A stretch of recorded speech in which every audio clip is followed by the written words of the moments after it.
Greetings, viewers, and thanks for tuning in. Now, I'd like to talk about ideas versus ideals. Many of you may be familiar with Oliver Wendell Jr.'s phrase, "Free speech ends when falsely shouting fire in a crowded theatre." This notion enshrines the idea that falsely disseminating information is not protected free speech. Disseminating dangerous information that is true is free speech. Fire, fire, fire, fire. Now you've heard it. Not shouted in a crowded theatre, admittedly, as I realise I seem now to have shouted it in the Hogwarts dining room. But the point is made. Everyone knows the fatuous verdict of the greatly overpraised Justice Oliver Wendell Holmes, who asked for an actual example of when it would be proper to limit speech or define it as an action, gave that of shouting fire in a crowded theatre. If you're to falsely shout fire in a packed theatre, that hue and cry would cause a massive panic and crushed people and people to be injured and damage to the property and all sorts. But if you really were raising the alarm, you'd have a legitimate fire escape strategy. So an idea, as we all know, is a thought that occurs in someone's head. It can inspire us to create great things, art, inventions, or it can just be a silly little thought fart that crosses your head and you dismiss it almost instantly.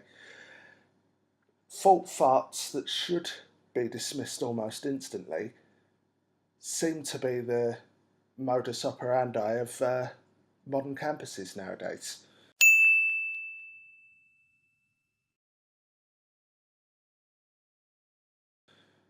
Intellectual endeavour seems to have gone down the gender-neutral toilet bowl. With ideas, you should be able to entertain them without believing in them.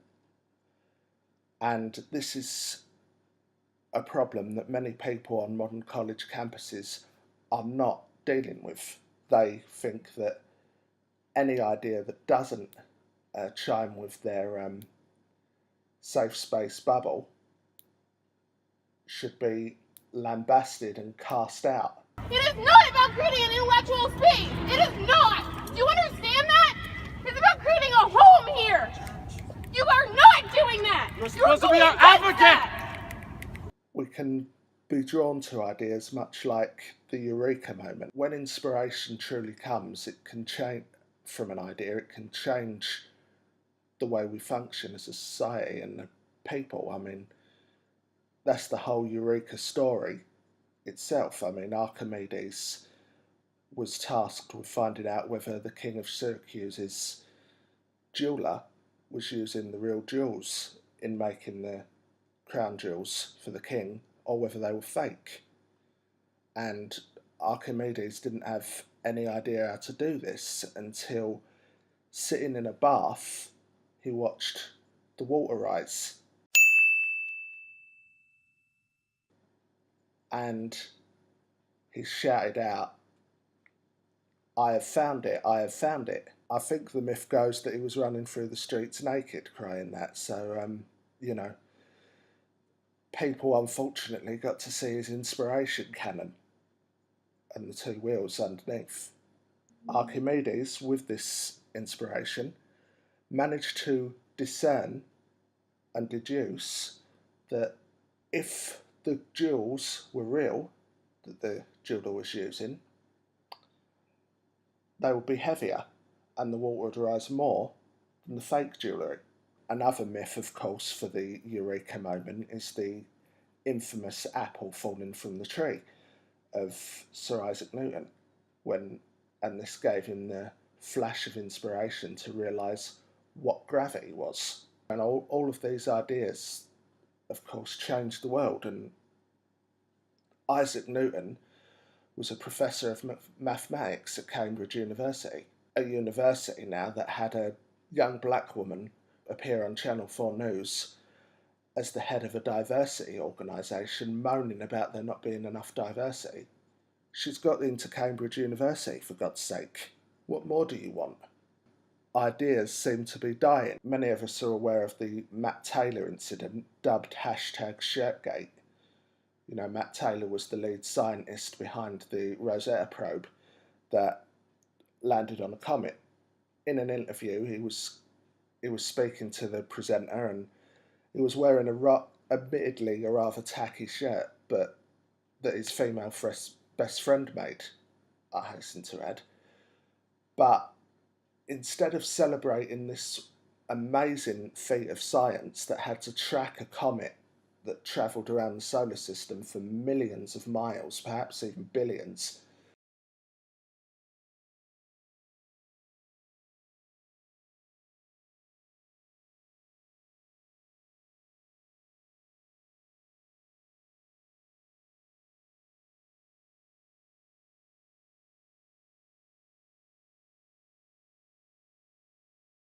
um, was rubbished because he was wearing a rather gaudy, garish shirt that depicted women in sort of racy poses, like those kitsch paintings you get of a woman draped over a motorbike, those sort of things with a snake around her, those sort of drawings. And in response to him wearing this shirt, he received such a castigation from the joyless SJW brigade that he was forced to make an apology where he was reduced to tears. The shirt I wore this week, I made a big mistake and I've offended many people, and I'm very sorry about this.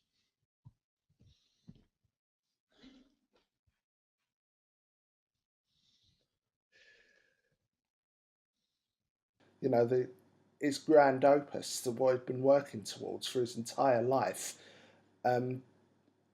destroyed because of a tacky shirt. Same with Timothy Young, the Nobel laureate at Oxford.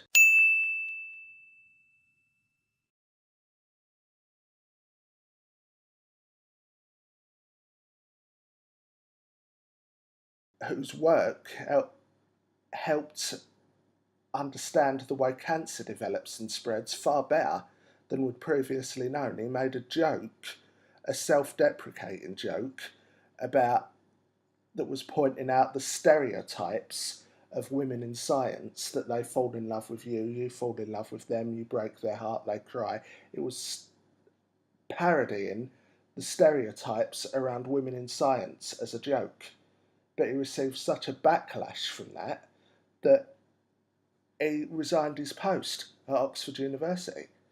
A real brilliant mind who contributed something to the zeitgeist. So this is where ideas clash with ideals. Modern campuses are infested with feminist rhetoric, now better known as social justice in many cases. And what does social justice refer to? It's a descendant of the term politically correct.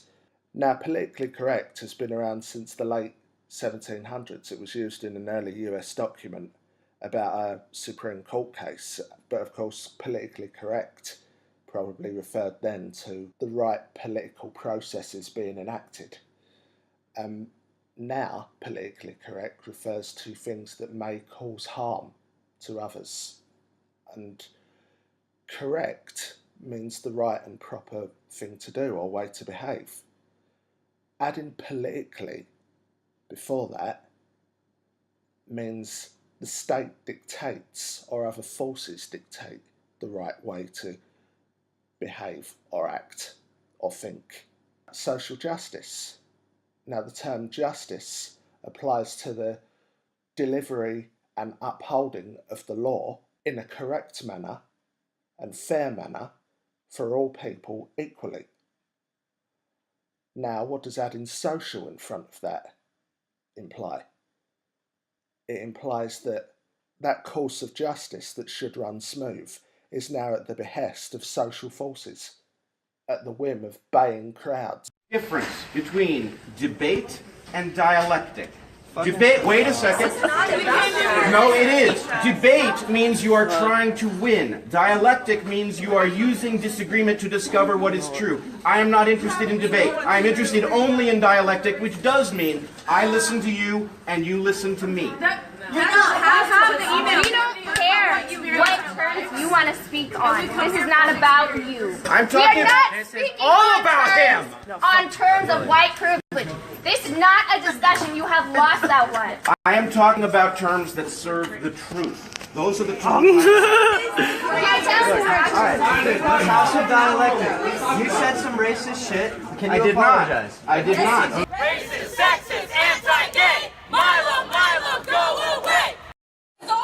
Oh, no. Oh, we should film it.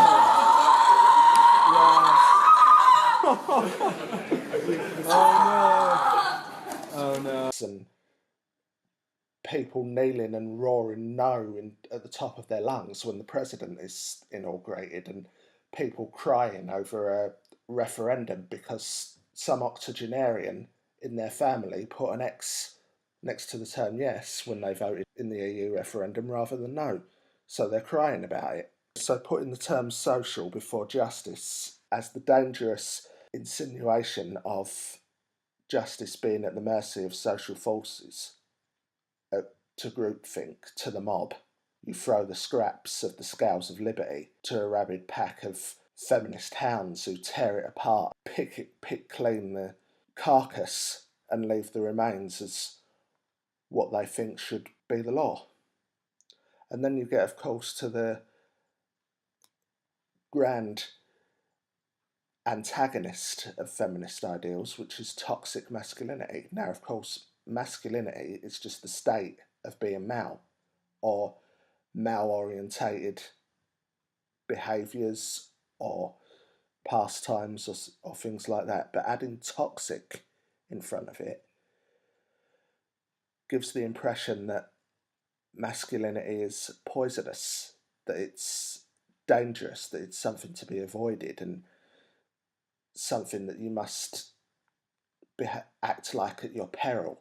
Many educators and gender scholars believe that we need to free our young men to be more emotionally expressive, just the way women tend to be. Now, of course, parents should encourage emotional literacy in their sons, but at the same time, they should keep in mind that male reticence has its advantages.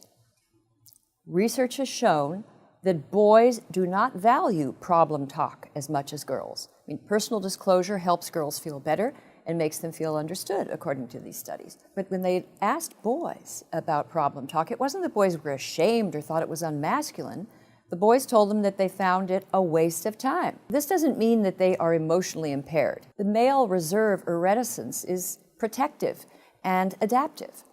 Now, if you want a boy to be more forthcoming, you need to persuade him that it serves a practical purpose. You need to engage his male instinct for problem solving. And then, of course, you have the big boogeyman on campus, rape culture. Now, what is culture? Culture implies a set of standards, a set of beliefs, a set of structures that a certain group of people live by. Now, adding rape to that implies that there's an actual culture towards the violent crime of violating someone sexually, and there isn't a culture to it.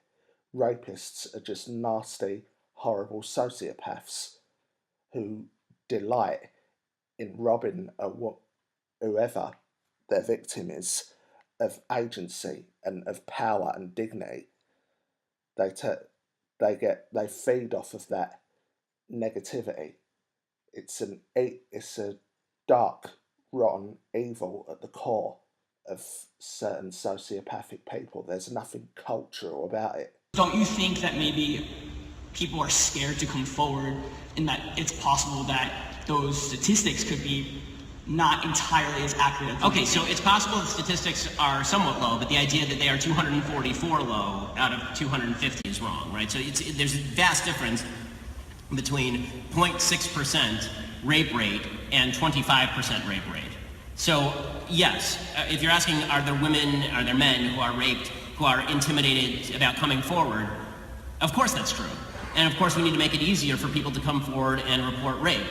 I think, by the way, that it is also very important that in cases of rape that we fulfill an evidentiary standard, because when I'm talking about you have to castrate or kill people, they better damn well be guilty, right? So I want to make sure that the people who are convicted are certainly guilty. But that said, I think that one of the grave tragedies is that there's so many people who are raped who don't come forward, and then they talk later about the rapes that they've experienced. The world would be a lot better place if we could encourage those people to come forward. If they did come forward, I want rapists in jail. I don't want them out on the streets.